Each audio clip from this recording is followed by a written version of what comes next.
There comes a time in life when you get tired of sitting on the sidelines, tired of waiting on someone else to tell you it's okay to move forward. You look in the mirror and realize that the person you've been waiting on is you. There's no letter coming in the mail stamped with approval, no audience ready to applaud your first steps. And that's when the real decision shows up. Will you keep waiting for permission that may never come, or will you decide that this is your time? See, I remember a man who came from nothing, abandoned as a child, adopted by a woman with only a grade school education, raised in poverty, labeled as educably mentally retarded.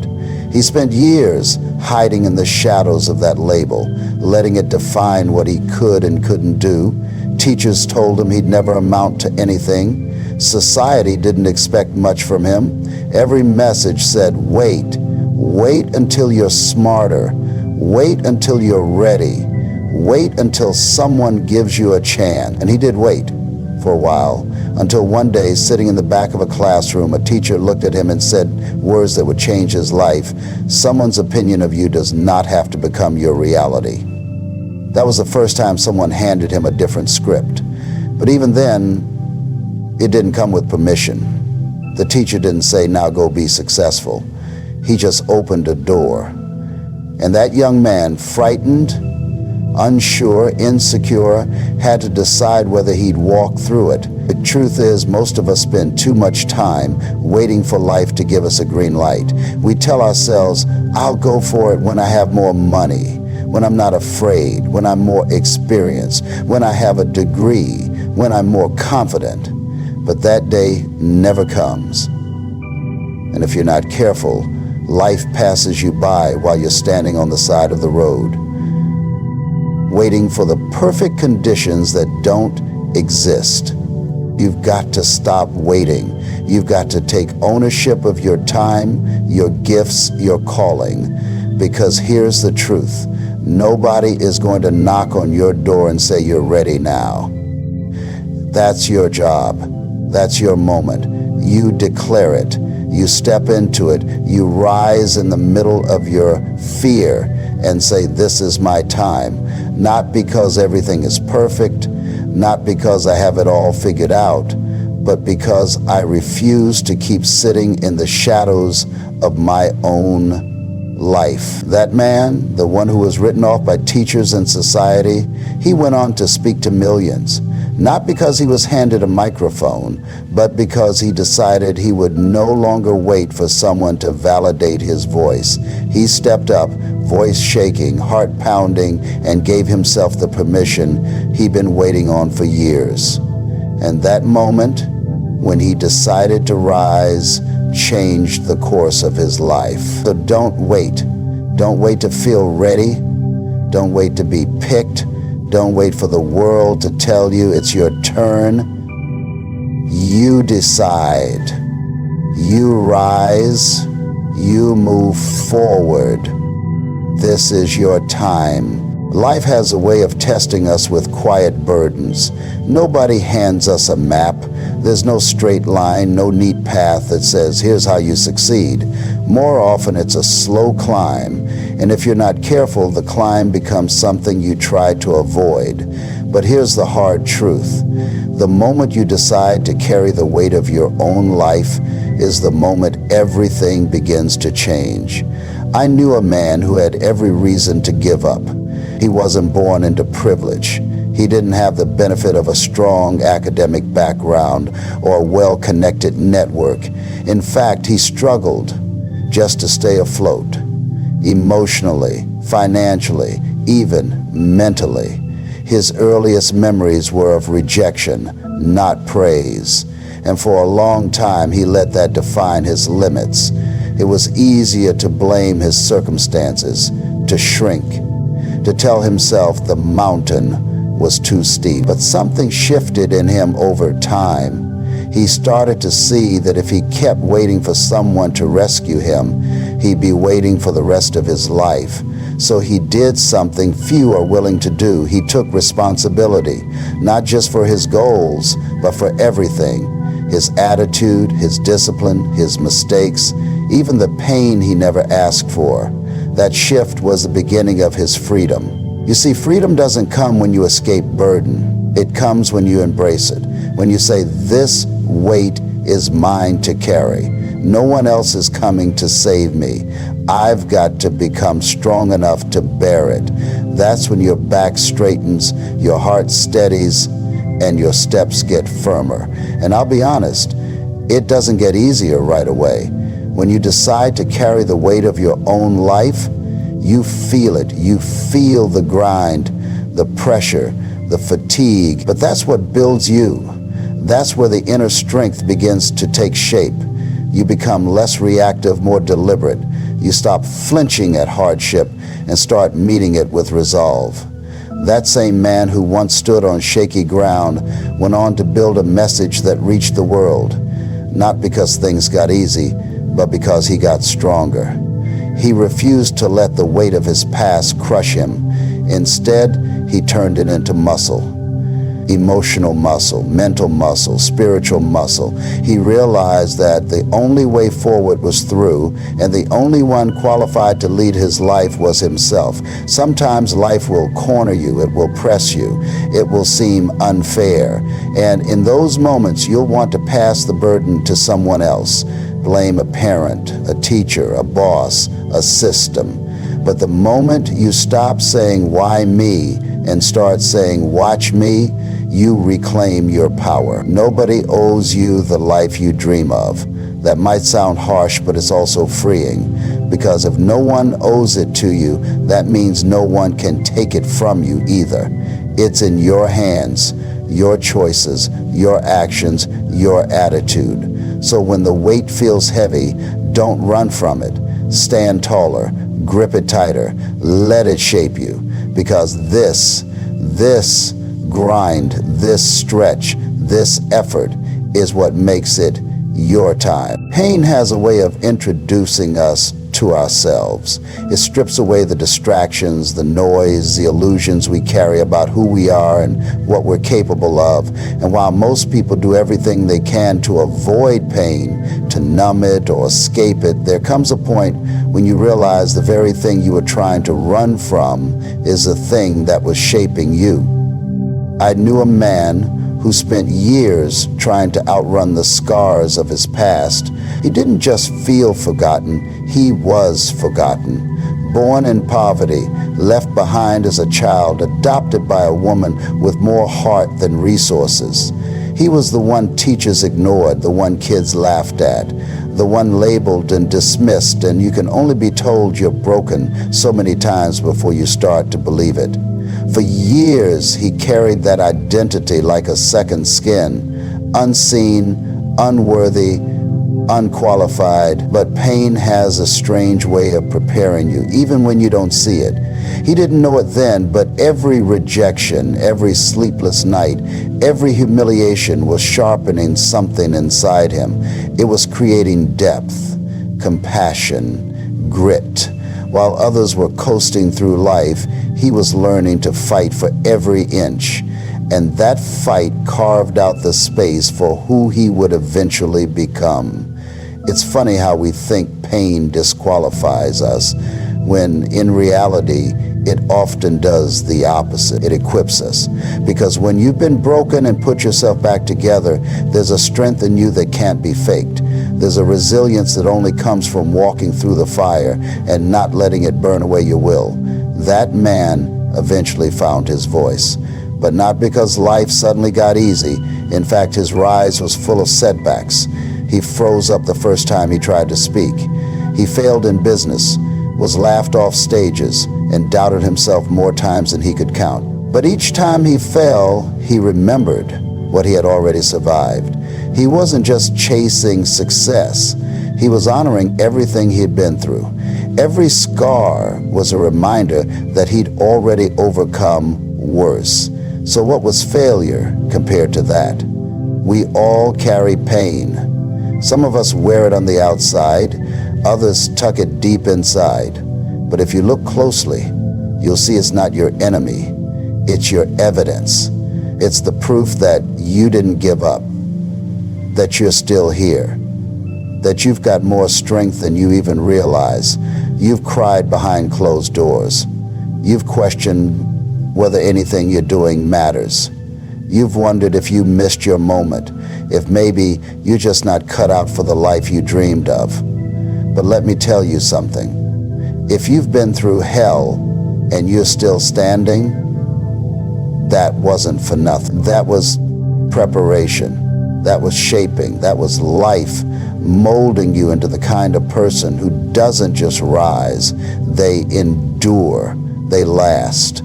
They lead. This is your time, not because it's perfect or painless, but because you've already made it through the worst of it.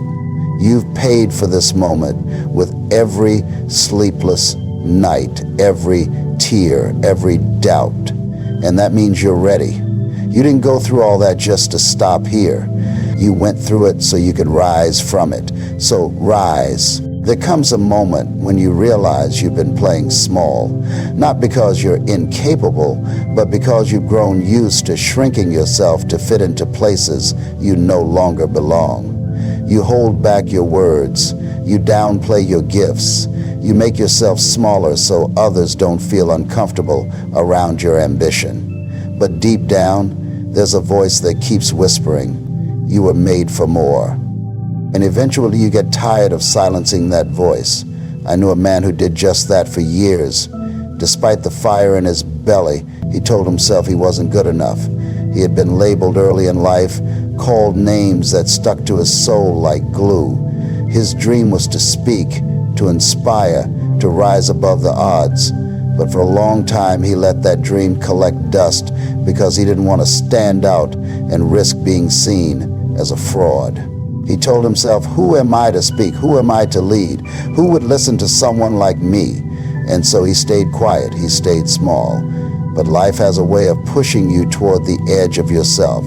The thing he feared most, being seen, was also the very thing his future required. One day, after yet another opportunity passed him by, he stood in front of a mirror and said out loud, I'm not doing this anymore. He wasn't talking to the world. He was talking to the version of himself that had been hiding. And that day something shifted. He realized that playing small doesn't protect you. It imprisons you. You think you're being humble, but really you're hiding. You think you're avoiding failure, but you're actually avoiding responsibility.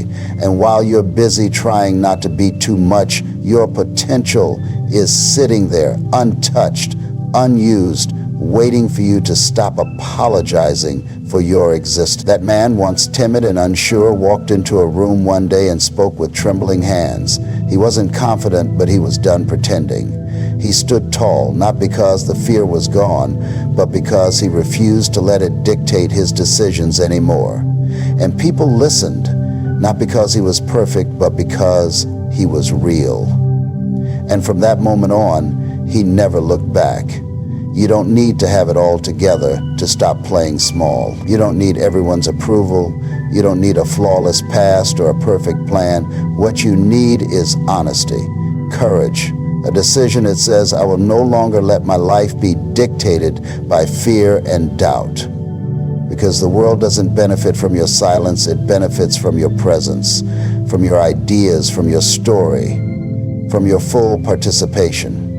You were not meant to shrink to make others comfortable. You are meant to stand tall in the truth of who you are, no matter who understands it, because there will always be people who don't get you. But that's not your problem. Your job isn't to be understood by everyone. Your job is to live fully, to show up, to speak when it's easier to be quiet, to rise when it's easier to shrink. This is your time, not to hide, not to hesitate, but to expand into the person you've always been becoming. You've been small long enough.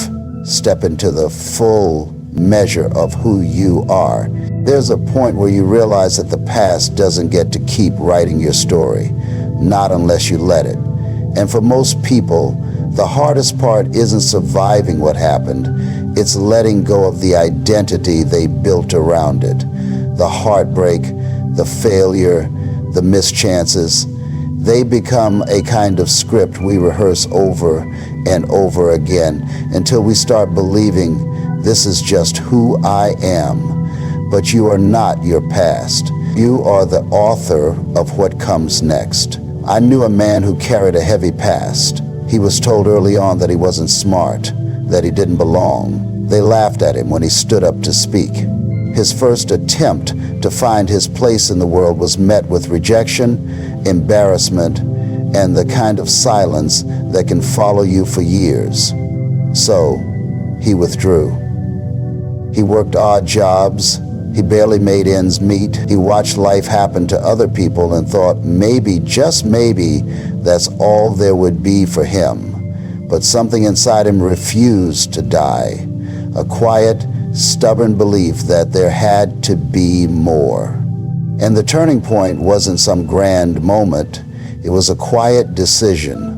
One night, sitting alone, replaying all the ways life hadn't worked out, he said to himself, I've been living in the past long enough. That's all it took. A line drawn in the sand, a choice to stop rehearsing failure and start creating something new.